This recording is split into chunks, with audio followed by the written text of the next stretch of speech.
አቶ ታዬ ደንደአ የሰባት ዓመት ከሁለት ወር እስራት ተፈረደባቸው። የቀድሞው የሰላም ሚኒስትር ዴኤታና የኦሮሚያ ምክር ቤት አባል አቶ ታዬ ደንደአ ጥፋተኛ በተባሉበት ክስ የሰባት ዓመት ከሁለት ወር እስራት ተፈረደባቸው። አቶ ታዬ አርብ ዳር 26 2018 ዓ.ም የቅጣት ውሳኔ የተላለፈባቸው በፌዴራል ከፍተኛ ፍርድ ቤት ልደታ ምድብ አንደኛ የህገ መንግስትና በህገ መንግስት ላይ የሚፈጸሙ ወንጀሎች ችሎት ጥፋተኛ በተባሉበት ህገወጥ የጦር መሳሪያ ይዞ በመገኘት ነው።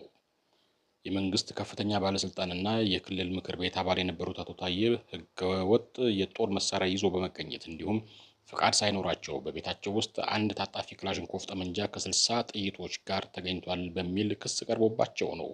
የአቶ ታዬ ጠበቃ አቶ አበራ ንጉስ እንደተናገሩት ፍርድ ቤቱ በዋለው ችሎት የቅጣት ውሳኔውን ያስተላለፈባቸው ከዚህ ቀደም ጥፋተኛ በተባሉበት ፍቃድ የሌለው የጦር መሳሪያ ይዞ መገኘት በሚል ክስ ነው። ጠበቃው 13 የቅጣት ማቅለያ ነጥቦችን አቅርበን ፍርድ ቤቱ ከነዚህ ውስጥ 12ቱን ተቀብሏል ሲሉ ለአዲስ ስታንዳርድ ተናግረዋል። የተሰጠው የቅጣት ውሳኔም የቅጣት የማቅለያ ክርክሮችን ከግምት ውስጥ በማስገባት መሆኑን ጨምረው ገልጸዋል።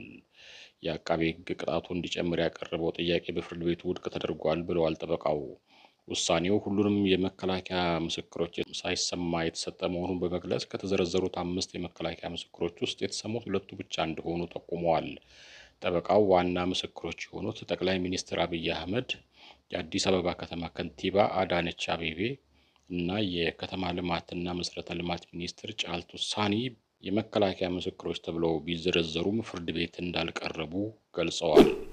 የትግራዩ ኤፈርት ኩባንያ ፌዴራል መንግስቱ በስሩ የሚተዳደሩ ሁሉንም ኩባንያዎች ያለምንም የሂሳብ ምርመራ ከህዳር 24 ጀምሮ ማገዱ ህገወጥ ነው በማለት ትናንት ባወጣው መግለጫ ተቃውሞውን ገልጠዋል። የባንክ ሂሳብ ማገድ ኩባንያዎችን ከጦርነት ጉዳት ለማገገም የሚያደርጉትን ጥረት ያዳክማል ነው ያለው ቦርዱ። እርምጃው በ10 ሺዎች የሚቆጠሩ የኩባንያዎቹ ሰራተኞች ከስራ እንዲሰናበቱና ማህበራዊ ቀውስ እንዲፈጠር ሊያደርግ ይችላል ሲል ስጋቱን ጠቁሟል። የኢፈርት ቦርድ አያይዞም መንግስት የባንክ ሂሳብ እገዳውን እንዲያነሳ ጠይቋል። መንግስት በጉዳዩ ዙሪያ ይህ ዜና እስከተጠናቀረበት ሰዓት ድረስ በይፋ ለህዝብ የሰጠው መረጃ የለም። ለሰዓቱ ያዝናቸው ዜናዎች እነዚህ ናቸው።